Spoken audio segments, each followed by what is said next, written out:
Përshëndetje të dashur miq, përshëndetje të nderuar ndjekës, si ja ku po ritakohemi sërish me mua Tirona Lilin, pikërisht këtu në kanalin Monitor TV,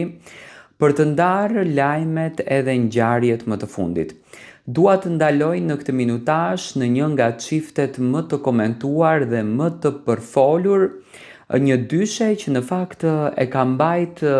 publikun mbërthyer për ekrani. Do të flas pikërisht për Kesin edhe Inën. Ju e dini shumë bukur që Kesi dhe Ina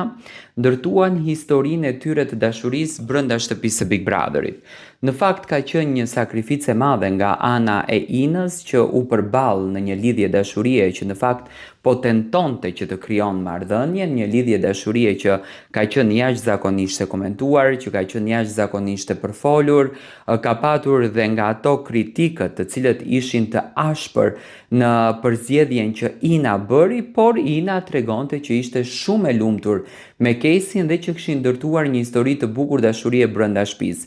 Në momentin që Kesi u largua nga Big Brotheri, ka qenë një mbështetje jashtëzakonshme e Inës, ka qenë një suport i papar, do me thënë nga jashta shtëpisë, e ka mbështetur Inën, i ka qëndruar pranë, ka qenë ajo dora e fortë që në fakt një grua kërkon që t'jetë, por siç duket gjërat nuk shkuan në atë formë. Tani shumica thonë i ka zënë mallkimi Stelinës, por nuk mendoj që Stelina duhet të ketë mallkuar, sepse Stelina këtë historinë e mbylli që brenda shtëpisë. Ajo dashuri e cila u premtua në fakt mes Kesit edhe Inës, jashta Big Brotherit humbi krejtësisht. Çifti mbyllën raportin edhe marrëdhënien e tyre. Të gjithë ishin kureshtar, në fakt dinë se çfarë po ndodh me këtë çift, të gjithë ishin kureshtar dhe dëshironin që të kuptojnë se a do të kthehet Ina dhe Kesi bashkë. Njëherë u fol që Ina dhe Kesi do të rikthehen përsëri bashkë, por siç duket, një fotografi këtë herë e kapur nga e shkrepur, më konkretisht nga paparazzi, tregon që Ina ndoshta është në një njohje të re. Tani Ina është parë shoqëruar me një djalë tjetër. Për të ruajtur edhe identitetin e djalit jemi munduar që të fshehin fytyrën, por nëpër portale të ndryshme shkruhet që Ina ka krijuar një marrëdhënie të hapur tjetër dhe është në një lidhje të re. Tani nuk ka një konfirmim në fakt nga ana e Inës në qoftë se ka krijuar ndonjë marrëdhënie, sepse nuk mund ta themi direkt të dashur, por unë dua që në një farë mënyrë pak dhe ta demontoj këtë lajmin, shkaku sepse ai mund të jetë edhe ndonjë familjar i afërt i Inës, i cili e ka shoqëruar Inën në ndonjë udhtim dhe menjëherë domethënë një shkruar titujt si i dashuri i Inës. Nuk e besoj që Ina këtë gjë e bën për klikime përkundrazi, por edhe nëse Ina ka krijuar një marrëdhënie të re, nuk ka asnjë gjë të keqe. Mendoj që me Kesin ato i kanë mbyllur të gjitha rrugët dhe nuk ka më një mundësi për kthim mbrapa. Si e komentoni ju këtë lajmin? Mendoni që Ina është në një marrëdhënie të re? Përshëndetje të dashur miqtë e mi, përshëndetje të nderuar ndjekës, si ja ku po ritakohemi sërish me mua Tirona Lilin. Jam këtu pranë jush për të ndarë dhe për të komentuar dhe analizuar çiftin më të dashur, çiftin që në fakt ju ka mbërthyer për ekrani dhe ju ka bërë që ta admironi në çdo daljen të tyre, qoftë në Instagram, por qoftë edhe nëpër emisione të ndryshme. Dua të ndaloj të flas për Brikenën dhe për Mateon. Brikena dhe Mateo vazhdojnë që të jenë në qendër të vëmendjes, vazhdojnë që të jenë shumë të komentuar, vazhdohet që të flitet shumë për to. Do të thënë publiku është shumë kureshtar që të di se çfarë po ndodh me dyshen. Ju e dini shumë bukur që Brikena dhe Mateo tashmë po shijojnë ditët e tyre të çlodhjes, ditët e tyre të pushimit, jashtë angazhimeve, jashtë përditshmërisë, lodhjes të madhe që përjetuan gjatë muajit qershor kur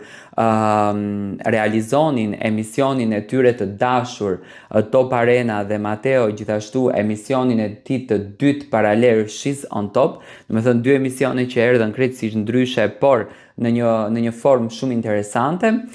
Tani pas pushimit që bën në Bodrum të Turqisë, çifti po kalon ditë të bukura bashkë, herë në Tiranë e herë në Prishtinë. Nuk mund të flasim për një destinacion sepse Mateo dhe Brikena janë po aq të gjallë dhe të dashuruar sa që ku i kap mëngjesi nuk i zë akshami, dhe për këtë gjë, do me thënë, mundohemi që të jemi pak më afër tyre. Brikena dhe Mateo me patjetër që përpos që janë duke shijuar dhe duke jetuar dashurinë e tyre, sepse unë e kam thënë gjithmonë, të qëndruarit vetëm, të qëndruarit në një farë mënyre lartë mediave, krijon një lloj ndjesie, krijon një lloj besimi te njëri tjetri dhe të dhuron një lloj fokusi. Dhe Mateo dhe Brikena gjatë kohës kur kanë qëndruar në Bodrum, unë e di që i kanë dhënë vetes mundësinë që ta njohin edhe më mirë, ta shijojnë edhe më shumë njëri tjetrin dhe ta jetojnë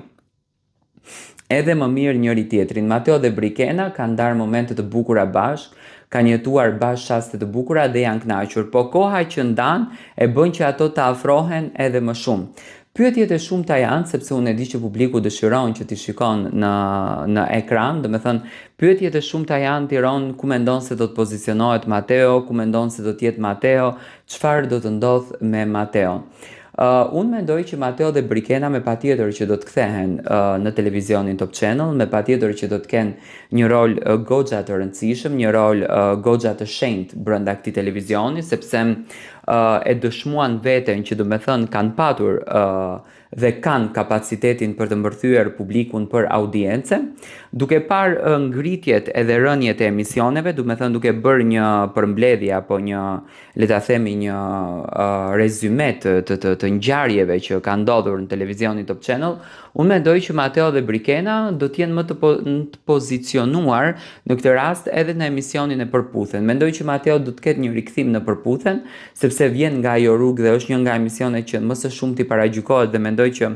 hyrja e Mateos dhe qasja e Mateos do ta ndryshojë krejtësisht atë dinamik, por edhe Brikenën unë më së shumti, me thënë drejtën, e shoh në të diel, konkretisht në panelin e trotuarit, për të komentuar dhe analizuar ngjarje që do ndodhin në Big Brother, pasi që është shembulli një historie dashurie që nisi aty brenda. Shoh një marrëdhënie shumë të bukur, shoh një dyshe fantastike dhe unë, ju që e dini, domethënë, unë i kam besuar gjithmonë kësaj dashurie. Hej miq, përshëndetje nga unë Tironi, ju përshëndet gjithë dhe uroj që të kaloni bukur në këtë natë të shtunë, të keni adrenalin edhe pozitivitet. Jam këtu pranë jush për të komentuar lajmet, tashethemet, ngjarjet që në fakt janë përfolur goxha shumë, kohën e fundit janë komentuar, janë analizuar jashtëzakonisht shumë. Big Brother, Ferma VIP, Big Brother VIP Kosova janë tre formate që tashmë ka nisur që të ngritet zëri i tyre, të komentohen, të analizohen, të mencohen, të flitet për personazhet që do të jenë aty brenda, për banorët konkretisht që do të jenë pjesë e kastit, pjesë e shtëpisë, të flitet për moderatorët, për opinionistët, për organizimin se si do të jetë ky kast, për investimin që po bëhet në këtë kast, do me thënë analiza që në fakt ne jemi mësuar t'i dëgjojmë gjithmonë edhe t'i analizojmë. Por së fundmi, po përflitet kjo lufta e madhe që po bëhet në fakt mes Big Brother VIP Albania dhe Ferma VIP, do me thënë dy formate pothuajse identike, super të ngjashme me njëra tjetrën, në këtë vit do të hapin dyert më herët se kur. Ferma VIP përflitet që do të jetë gjatë muajit tetor, do me thënë të starton në muajin tetor, ndërsa Big Brother VIP Albania si zakonisht do me thënë që ka startuar gjatë fundit të muajit dhjetor, konkretisht në ditën e Krishtlindjeve. Pyetjet janë të shumta, duke mu adresuar se kush mendon që do të jetë opinionisti, kush mendon që do të jetë moderatori. Do me thënë aktualisht janë ndaluar tek moderatorët. E kemi komentuar shumë qasjen e Arbanës që pati këtë vit në Ferma, do me thënë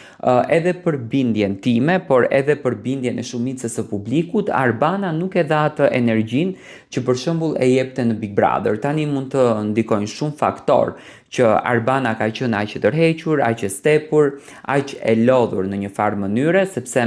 ka dhe angazhimet e përditshmërisë, angazhimet e familjes, angazhime të shumta me emisionin Mi mbrëma yje, që nuk është një emision që realizohet lehtë, do me thënë pra paskenat e atij emisioni tregojnë një angazhim pothuajse 10 orësh, por së fundmi përflitet që Arbana nuk do t'jetë më moderatore e Big Brother, do t'jetë Bora Zemani. E Fermës do t'jetë Bora Zemani. Bora Zemani përflitet që këtë vit do t'jetë moderatore e Ferma VIP. Unë me thënë të drejtën nuk e besoj, sepse Bora nuk është që ka bërë ndonjë lëvizje nga televizioni Top Channel. Zakonisht Bora e ka këtë yllin e saj të veçantë, që gjatë kohës, do me thënë, kur fillojnë formate të këtilla, gjithmonë përmendet emri i saj, gjithmonë përflitet emri i saj, që Borës do t'i besohet një rrugtim interesant i këtill. Nga informacione që kam unë, do me thënë, Bora do vazhdon në televizionin Top Channel, me patjetër që do t'jetë në një rrugtim shumë interesant, siç mund të jetë edhe për shqiptarë, që do me thënë ishte një emision që Bora ka shkëlqyer, por edhe Borës mund t'i besohet fan klubi, po që Bora të bën lëvizje në ferma VIP, unë këtë gjën nuk e besoj. Dua të marr mendimin tuaj, a mendoni që Bora mund të ikë në ferma VIP?